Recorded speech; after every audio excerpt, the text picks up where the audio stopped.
Sir దాదాపు కూటమి ప్రభుత్వం వచ్చి 9 నెలలు అవుతుంది. ఈ రోజున రోడ్ల పరిస్థితి కానీ, లేకపోతే అమరావతి మన రాజధాని అని చెప్పడం కానీ, అక్కడ రైల్వే జోన్ కూడా ప్రారంభం కాబోతుంది. ఈ నేపథ్యంలో కూటమి ప్రభుత్వం ఎలా పనిచేస్తుంది అనుకుంటున్నారు? ఏంటి ఒక కామన్ మ్యాన్గా మీ అభిప్రాయం ఏంటి? బాగానే చేస్తున్నాయా. రోడ్లో వేసారు ప్రస్తుతానికి, ఉన్న చోట ప్యాచ్ వర్కులు చేశారు.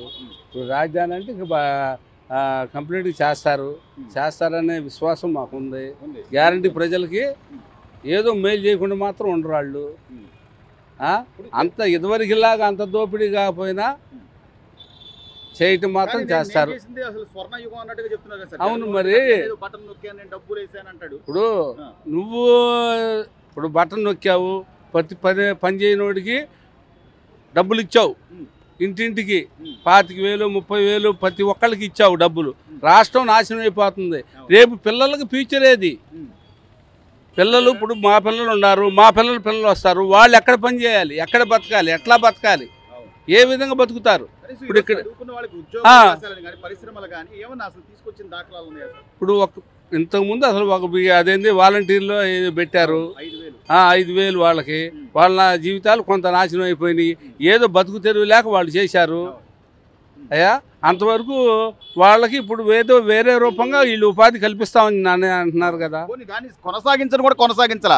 వాళ్ళని నమ్ముకొని అన్నేళ్ళు వాళ్ళు చేస్తే చివరి నిమిషంలో వాళ్ళని మళ్ళీ జీవో పునరుద్ధరించకుండా అసలు ఇంకా వ్యవస్థ లేదన్నట్టుగా చేసి వెళ్ళిపోయారు. అదేమంటే ఇప్పుడు ఈ రోజున కూటమి ప్రభుత్వం వాలంటీర్లకు ఉద్యోగాలు ఇవ్వలేదు, లేకపోతే వాళ్ళని కొనసాగించట్లేదు అంటే వీళ్ళు జీవో పాస్ చేయకుండా వాళ్ళు ఎలా చేస్తారు సార్? ఇప్పుడు ఆల్రెడీ వాళ్ళు కంటిన్యూగా వాళ్ళకి ఏదో ఉపాధి కల్పించేటైతే వీళ్ళు అది కంటిన్యూ చేసేవాళ్ళు.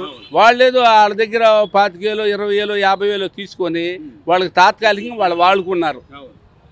వాళ్ళని వాడుకొని ఇప్పుడు వీళ్ళేమంటున్నారు, మీరు పనికి వచ్చేవాళ్ళు ఎవరు ఉంటే మేము తీసుకుంటాం. ఇప్పుడు వాళ్ళలో కూడా 100కి 30 మందిని 25 మందిని వాళ్ళు తీసుకున్నారు. తీసుకోకుండా ఏం లేదు. ఇప్పుడు నువ్వు ఆడికి వెళ్ళినా నేను ఆడికి వెళ్ళినా నీ పేరేంది, మీ నాన్న పేరేంది అంటారు. మనకు రాజధాని ఏది? ఎక్కడ రాజధాని? ఇంతమటికి రాజధాని లేని రాష్ట్రం లేదు.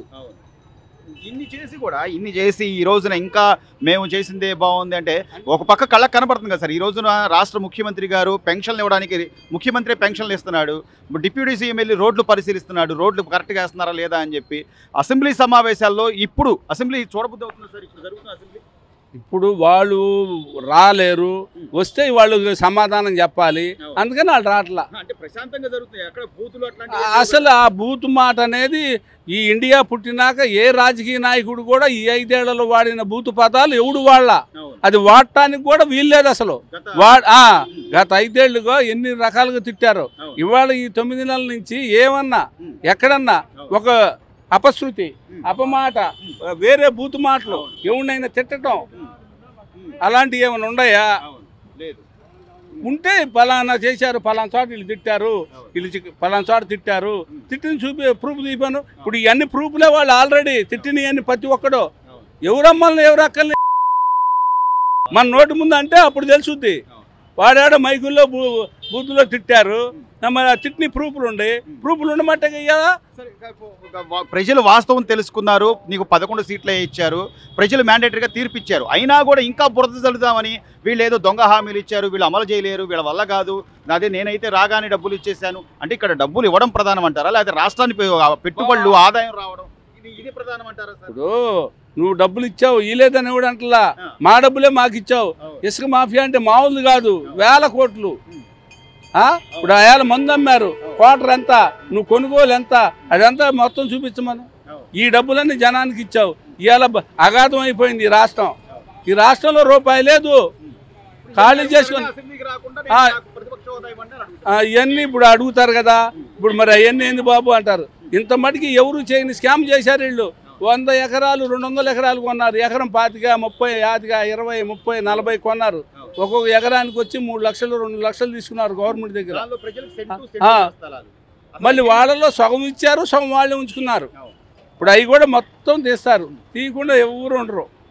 సో మొత్తం మీద బాబాయ్ అంటే 9 నెలలు చూస్తున్నాం, పరిపాలన కళ్ళ ముందు కనబడుతుంది. కేంద్రంలో కూడా మనకి మోడీ గారు కూడా మన మాట వినే పరిస్థితి ఉంది.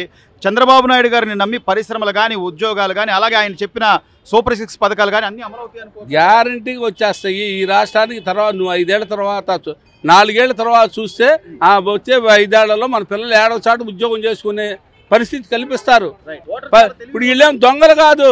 ఇప్పుడు ఇప్పుడు మంచోళ్ళు ఉండారు, వీళ్ళల్లో దొంగలు ఉండారు. ఇప్పుడు ఈ పార్టీలో అంతసేటు దొంగతనం చేస్తే కుదరదు, తిత్తి తీసేవాళ్ళు ఉన్నారు. ఇప్పుడు నువ్వు అరే అది దోసుకో ఇది దోసుకో అంటే కుదరదు. ముందుగానే వాళ్ళు ప్రమాణ స్వీకారం రోజు చెప్పారు, దొంగతనాలు స్కాములు చీటింగ్లు ఏం చేసినా సరే మిమ్మల్ని మాత్రం మేము వదిలిపెట్టాం. నేనైనా సరే నేను దొంగతనం చేశాను, నువ్వు ప్రూఫ్ చేస్తే నన్ను అనే మాట అన్నారు ఆయన. అంతేగాని అట్లా పడితే అట్లా దొంగతనాలు, వీళ్ళు దొంగలు కాదుగా. ఇప్పుడు ఎవడైనా ₹1 నువ్వు తీసుకొచ్చి పెడుతున్నావు, అంతేగాని వీళ్ళు నీ ప్రజల డబ్బులు ఎవడు తీసుకోవాలా? ఇంతమంది గారి చరిత్రలో ఎవడు లేడు, ఏ నాయకుడు కూడా, ఏ దేశంలో కూడా లేడు. అలాంటి నాయకులు ఉన్నారు ఇప్పుడు.